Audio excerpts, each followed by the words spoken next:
Gulliver became a great friend of the king. The king sent him an invitation for a dinner party with his officials. Scott delivered the invitation, and then he went to his friend Geoffrey. The two men decided to conspire against Gulliver so as to get rid of him. After the dinner party, Geoffrey went to the king asking him for some money and gold. The king asked, "What for?" "The treasury house has no money or gold, as Gulliver ate all the crops of Lilliput, and we have to buy more crops for the people," Geoffrey answered. "Take Gulliver to the western farms in Lilliput to plant crops. He's a very helpful man, and I need him," the king said. "They are abandoned farms, your majesty," Geoffrey said. "I know. Get him what he needs to plant them, and get water from the nearest well," the king said. "Consider it done, your majesty," Geoffrey said.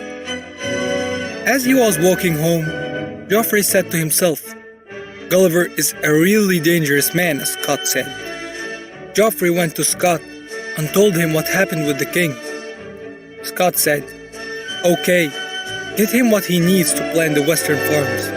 I have other plans for him." On the next day, Gulliver started working on the farms, tilling the ground, putting the seeds and watering the crops. As he was a giant, he did everything with no effort. Back in the palace, Princess Heidi walks into the king's room. "Your Majesty, I hate Admiral Scott. I don't want to marry him," she said. "Scott is a good man," the king cried.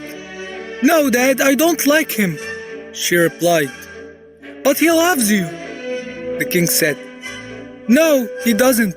He wants to marry me only to become the next king.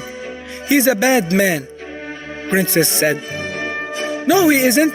Do you remember how his father served me and the kingdom with loyalty?" the king replied.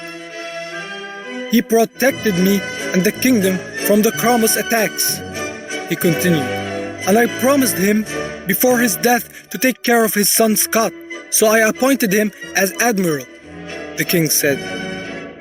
"Dad, I won't marry him. It's impossible," the princess said. "Okay, dear, as you wish," the king angrily replied. While this conversation was going on, Admiral Scott was at the king's door. He heard every word. After the princess had left, Scott entered the king's room.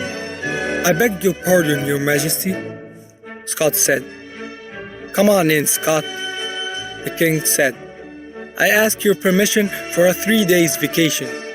I will go on a fishing trip," Scott said. "Okay, but don't forget to get me some fish," the king replied. Scott smiled and said, "At your service, your majesty." Then he left.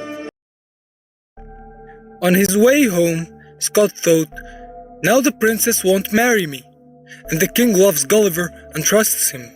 It means that I will not be the next king." Scott ordered his guards to prepare the biggest ship in the kingdom fleet for his fishing trip. Very early in the morning, Scott jumped onto the ship alone and he started to sail east. After 3 hours, he changed direction and sailed west.